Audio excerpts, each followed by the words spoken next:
personal views and opinions expressed by our podcast guests are their own and are not legal advice or official statements by their organizations.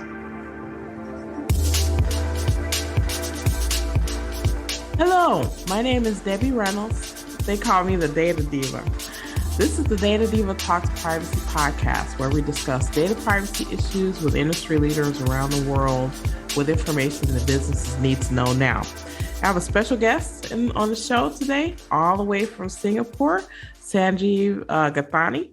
He is the lead facilitator and group compliance and HR officer of Better Business Governance, APAC PTE Ltd and RV Group. Welcome. Thank you, Debbie. Well, this is truly exciting. You and I have been talking probably well over a year trying to get a session together. I'm really fascinated by your work. We've had great chats and conversations and emails, and I feel like the market for privacy in APAC nations or countries or regions is underrepresented when we talk about privacy, because a lot of privacy talk is around what's happening in Europe and US, and obviously there's more to the world in Europe and US. So I think you have such a unique perspective. The work that you're doing is really fascinating. And so I want to get your thoughts about, how did you come to privacy? What has been your career trajectory, and what started your interest in privacy? Okay, so thanks for the question, Debbie, and thanks for having me. So my journey in privacy began about 7 years ago, right? So by profession, I'm a forensic accountant and an internal auditor. So I had no clue about privacy, except for the spelling of privacy. Okay, and when I started my journey in privacy, I was working for a US company, which I can name. It's called Goodyear Singapore Tires. And being a US company, they had a privacy policy. They ticked all the boxes, but I had no idea that they had a privacy policy, because it was kept in a place where God only knew where it was kept, but that's what it is. Then I started reading up about privacy, and one of my friends told me that, why don't you try to go into this space? So I said, what is privacy? And he said, it's private. I said, yes, I know privacy is private, but what is private? So then he explained to me that privacy is all about protecting your personal data. Then I asked him, what is personal data? Then he said, think of it as identity theft. Then I understood, because being a certified fraud examiner from the US, I then understood what he was talking and how people play with your data, create another identity, and mess up your own life. So that's when I started my journey, and then I never looked back. I took my exams in privacy, got myself certified from the various countries, and till date, I'm still studying on privacy. It's fascinating. So I know you have certifications on Asia, Canada, different regions. And so, I also, I guess I'm a nerd and a geek, because I love to read about privacy and find out how it's different in different countries and regions. So there's a ton happening in privacy right now, and definitely in Singapore and Indonesia, Malaysia. So I want your perspective especially for people who are not in Asia. Give me your perspective about what's happening in Asia that maybe people don't know or understand or need to know. Okay, it's a great question, Debbie. I mean, in Asia, I think people need to understand there is a fundamental difference in Asia privacy laws versus that of Europe or US, right? So if you take Europe, for example, you have the right to be forgotten, right? in Asia, there is no such thing. Okay, let's be very candid about it. A spade is a spade. Secondly, in Europe and in US, you have got this thing called freedom of speech, freedom of right, where you as an individual or data subject can question the government, right? In Asia, we do not have such things because the governments are regulated by other legislation, right? My case in point here would be during the COVID-19 pandemic, where the whole world was in a hoo-ha, right? Or rara, and where governments used to collect data of people's movement for contact tracing, right? And that was the pretext in which data was collected. Now, how this data was collected, how it is going to be used, how is it going to be then stored and eventually disposed, became a very hot topic in Asia, in Parliament. And subsequently, the answer that came out is national security. Right. So that's where then you had got nothing to say, and the bill was passed, and hallelujah, we went through with COVID, right? But it was very interesting that, they collected all the data, including my data, right? Which is now with the government, that tells you on this date, this time, Sanjeev and blah, blah, blah, blah, blah, blah, blah, right? And it made such that you couldn't not have it, because if you decide not to use your handphone or the Bluetooth, right, you cannot enter a building. Right. Or you didn't use their token, you can't enter. Now, if you can't enter, then what do you do? So there was clear demarcation made, right? Either you use it or you ain't enter. Either you're vaccinated, you can enter. If you're not vaccinated, you cannot enter. So clearly, all this data is somewhere, right? And it used to give people or marketeers a lot of information. So Right. whether it has been abused or misused, I don't know. But there is definitely a big concern among many people that what has happened to all this data, right? Because there is a whole lot of data out there. That's true. That's true. I didn't think about that. Right. So I think, this issue is happening all over the world as well, around kind of that data collection, because I think what COVID did was it sort of broke the barrier where before, your medical records or things that were going on with you were more private. They were in a more medical space. But then because it was kind of an international emergency, a lot of that stuff spilled over into the government space. And as you say, it isn't clear, we know once governments get data, they don't want to get rid of it. So Lord knows what they're going to do with it after this. Yeah, and I think you raised a very good point, Debbie, in that if I'm not wrong, in Canada, they had a huge outcry on this, right?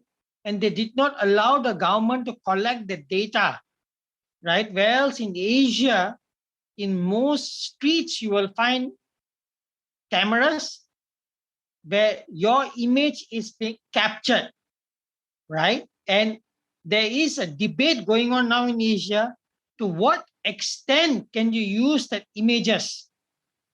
And this was done in Singapore Parliament as well, where I think the minister was questioned that how do you use all these images and for what purposes is the police or law enforcement going to use it, right? It raises a whole string of questions, right? If you, Debbie, came to Asia and your image is being captured, now do you have any say?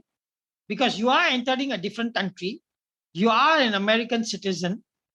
Based on what I understand privacy law, you would need to be accorded the same level of protection what you get in your country or whichever is higher. So in this case, what are you going to do, Debbie? Are you not going to move? Because the moment you land at the airport, there are cameras. So it's going to be fascinating. And today, I think that travel has opened up. Everything is automated. You got robots talking to you, taking your pictures. Where is everything going? And where is it being stored? They say it's the cloud. Yeah, everything's in the cloud. So I want your thoughts about this. So um, one thing that I'm noticing a trend that's been happening in Asia, and I definitely want your thoughts about this. So what I'm seeing in Asia, even in Australia, like Australia, India, different places, I'm seeing kind of laws or regulations being passed where they're creating criminal penalties for Yes. data privacy people or Yep. technology people. Like if they run afoul of data protection laws, and so this is it hasn't reached that state in the U.S. or Europe yet, but I do see that trend definitely in Asia. So tell me a little bit about that. Okay, so it's another great question. In Asia, in Malaysia, it's a criminal offense. And I believe even in other countries, other parts of Asia, it's a criminal, but because they are facing other issues, right? Nobody has gone behind per se, right? So if you look at Singapore privacy laws previously, the fine was capped at 1 million. And now it has changed.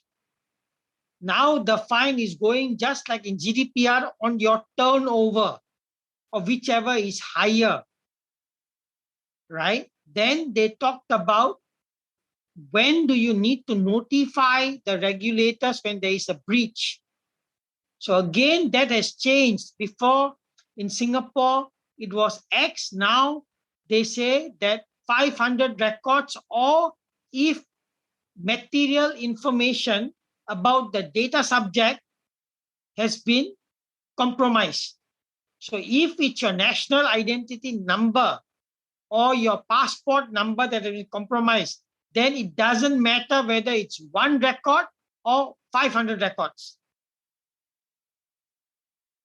right? And then they talk about data portability, right? Because what they've realized now in Asia is that a lot of data gets transported through laptops, through pen drive, to God knows whatever other devices that you have, right? And then you move it from one country to another.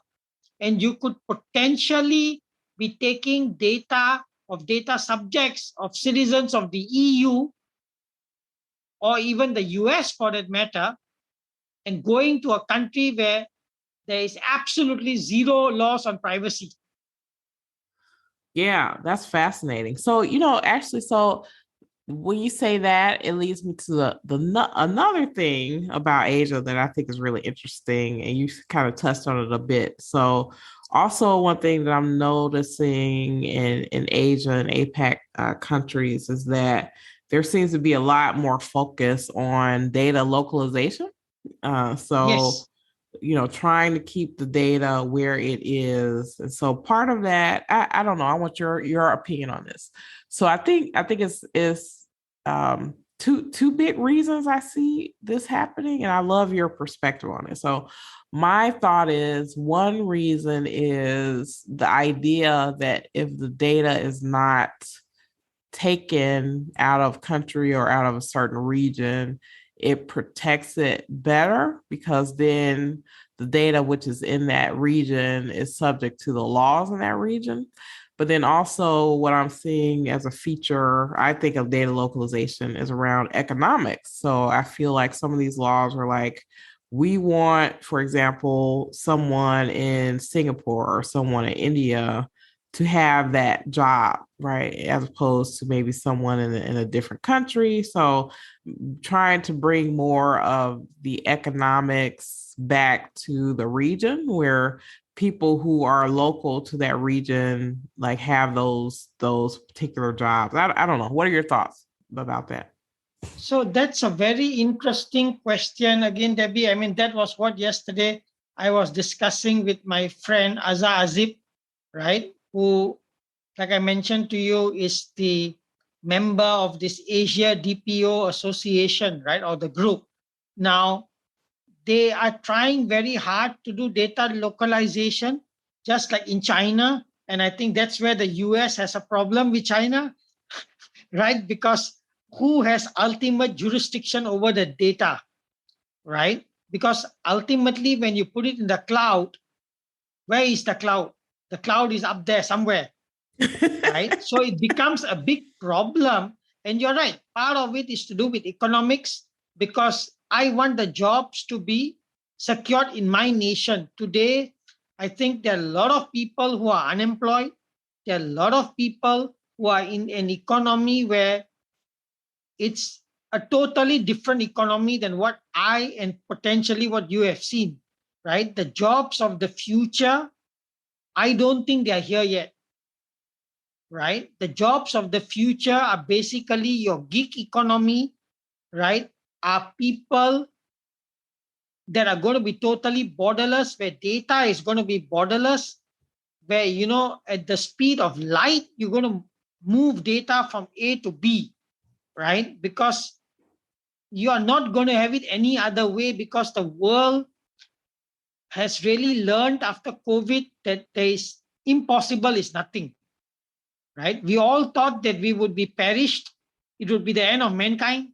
But COVID has taught us the other way, no? How to live with technology. Now, whether it's right or wrong, I don't know, because today, I don't know about the US, but in Asia or in Singapore, you can literally open a bank account sitting at home. You don't have to go to the bank. And even now, you go to the bank, you're talking to a robot. The Right. robot is telling you, do step A, step B, step B, and here is your ATM card, take it and buzz off. Right. So it's tough, because then the question comes about privacy, no? Because you are releasing certain information to a machine.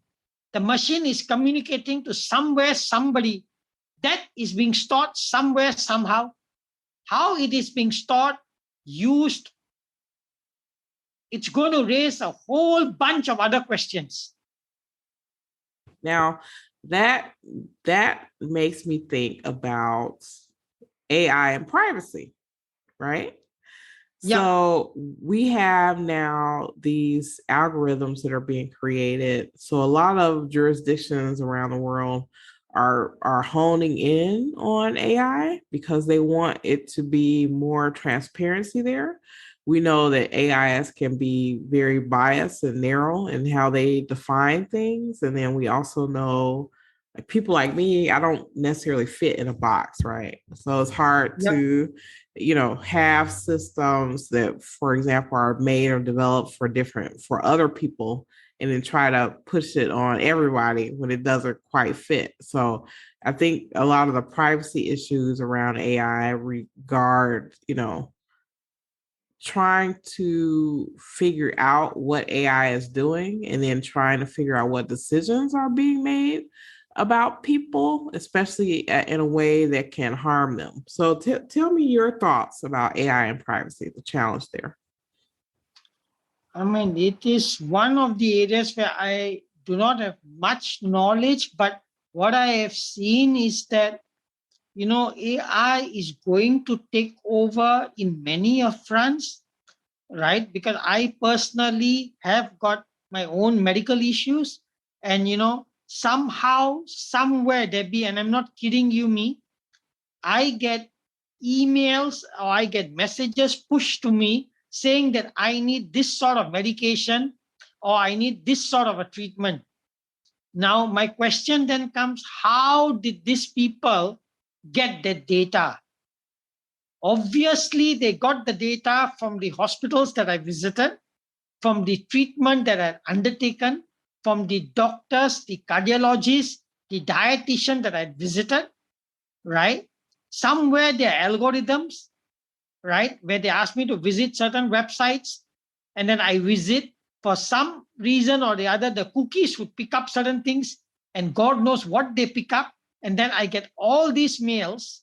So I think it is the way of the future. It can be used as a boon and as a bane. It just depends how you are using it.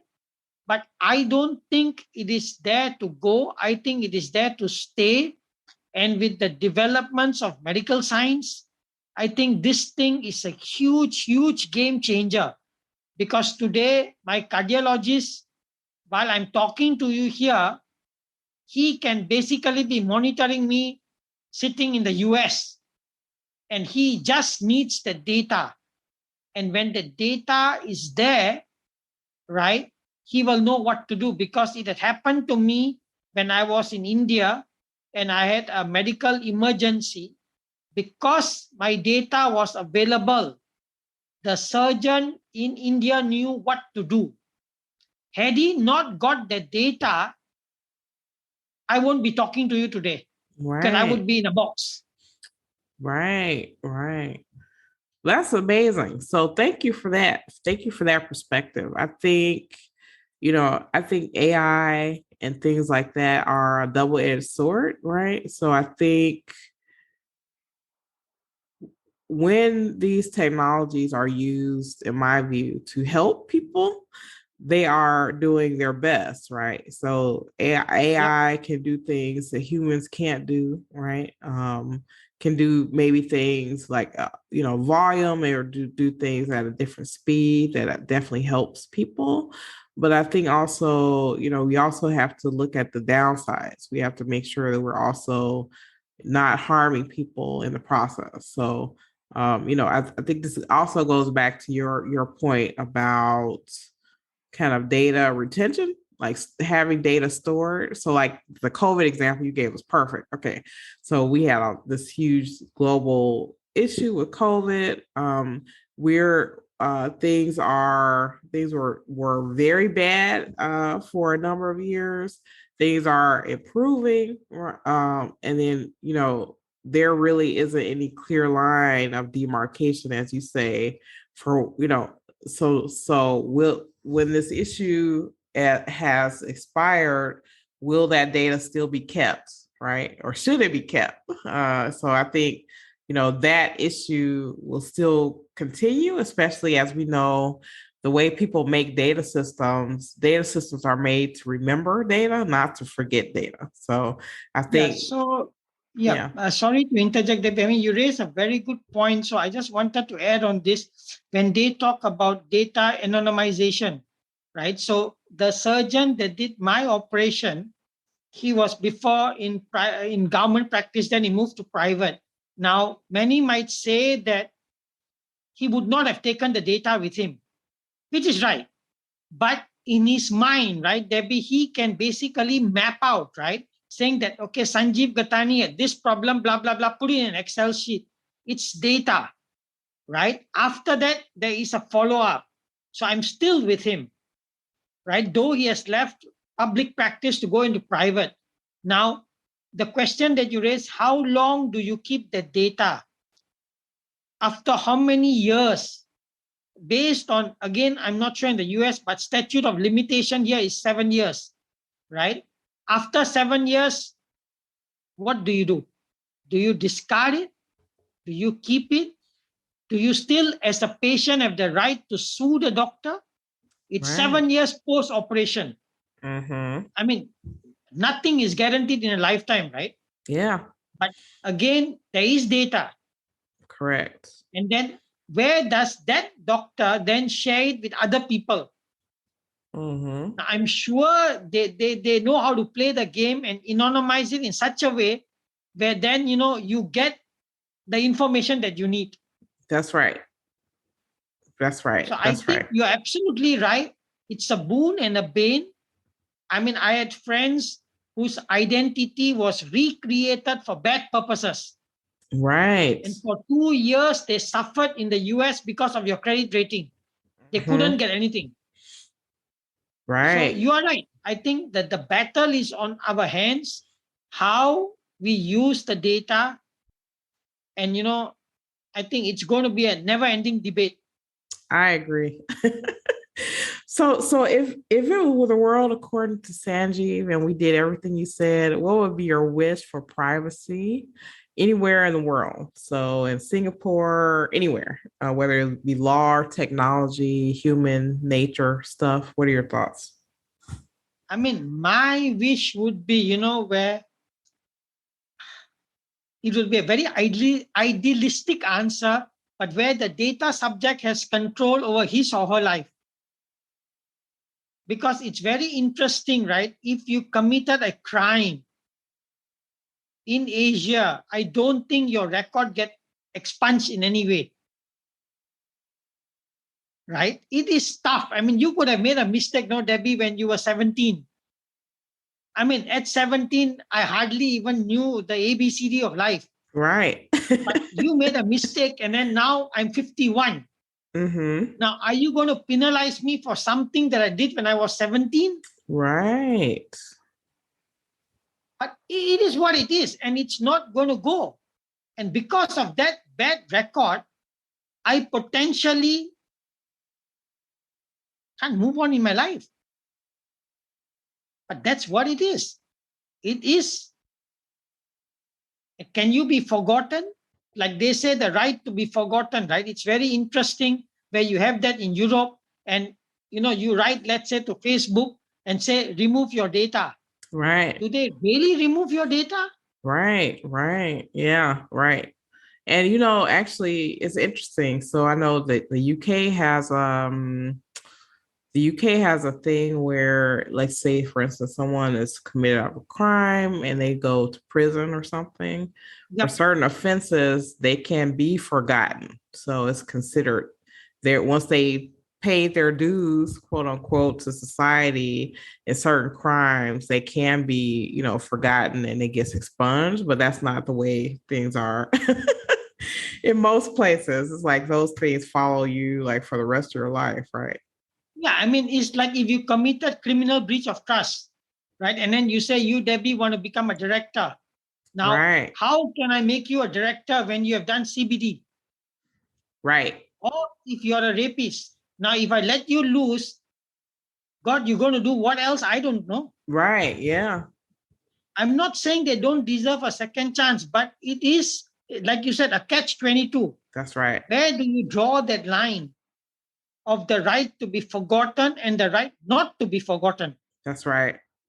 Right? Yeah. Because today, I mean, I don't have a Facebook account, but Mm-hmm. I can tell you, Debbie, every other day I receive an email from Facebook saying that this is your passcode to your account to unlock it.